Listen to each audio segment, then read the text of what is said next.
Merci, nous allons méditer dans Hébreux chapitre 3 verset 12. Prenez garde, frères, que quelqu'un de vous n'ait un cœur mauvais et incrédule au point de se détourner du Dieu vivant. Comme je l'ai annoncé, ce matin, nous allons parler de la voie de l'incrédulité. Bien-aimés, hier, nous avons médité sur la voie de l'insatisfaction. Cette voie qui murmure que rien n'est suffisant et qui vole la gratitude.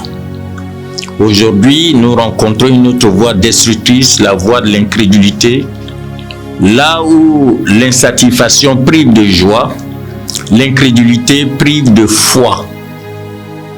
Elle s'élève pour nier la puissance de Dieu et pour bloquer la confiance. L'incrédulité fait croire que les miracles sont impossibles et que les prières ne seront pas exaucées. Elle se nourrit des circonstances visibles et des regards apparents.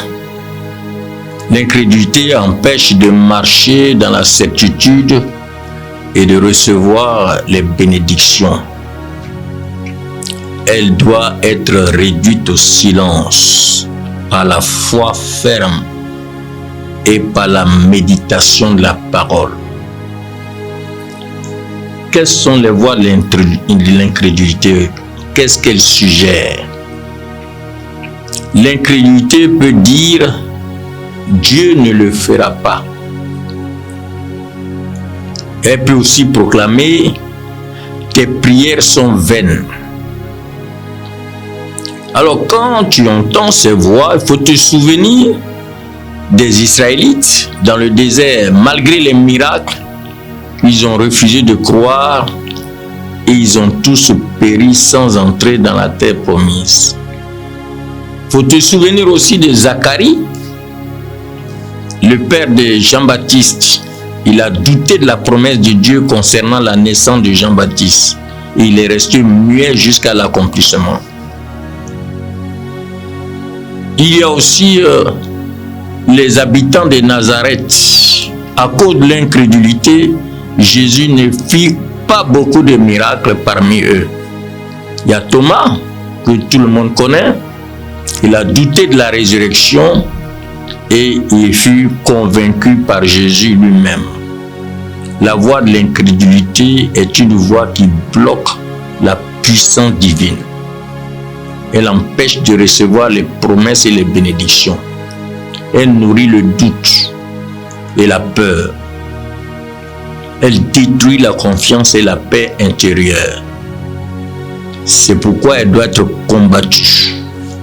Mais combattue par la foi et par la proclamation des promesses. Parce que celui qui rejette l'incrédulité marche dans la certitude et dans la victoire. La victoire sur l'incrédulité est le fondement d'une vie remplie de miracles. Dieu appelle ses enfants à croire sans hésitation et à marcher dans la foi. Les exemples bibliques, je viens de les citer. L'Israël dans le désert, ils ont péri à cause de leur incrédulité. Zacharie, lui, il est resté muet pour avoir douté de la promesse. Luc chapitre 1, verset 18 à 20. À Nazareth, Matthieu 13, 58, Jésus ne fit pas beaucoup de miracles à cause de leur incrédulité. Et puis Thomas, Jean 20, verset 24 à 29, il a douté de la résurrection, mais a été convaincu par Jésus lui-même. Alors, tout ce qui est clé biblique pour vaincre l'incrédulité. Quelles sont les clés bibliques? Matthieu 9, 23, il est écrit « Tout est possible à celui qui croit ». La foi ouvre la porte au miracle. Hébreux 11, 6, sans la foi, il est impossible de lui être agréable. La foi est donc indispensable pour plaire à Dieu. Jean 11, 40, Si tu crois, tu verras la gloire de Dieu. Dans ce verset, vous voyez que la foi révèle la gloire divine. Romains 10, 17, la foi vient de ce qu'on entend. La parole nourrit la foi et détruit l'incrédulité. Ce matin, qu'est-ce qu'il faut faire pratiquement comme une action pratique pour ta journée, pour vaincre l'incrédulité? Il faut refuser les pensées d'incrédulité. Laisse-toi animer par les pensées de Christ. Médite chaque jour les paroles de Dieu. Proclame la foi dans tes prières. Marche dans la certitude et l'accomplissement divin. Prie avec moi. Seigneur, délivre-moi de l'incrédulité.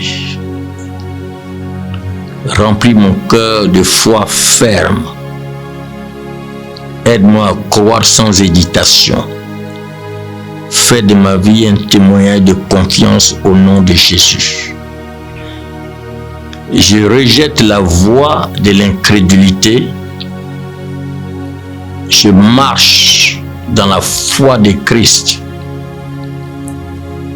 Mon cœur est affermi dans la parole. Ma vie reflète la puissance divine au nom de Jésus. Merci, nous allons nous retrouver encore demain et nous parlerons de la voie du découragement. Alors, que la grâce de Dieu soit avec toi. Merci.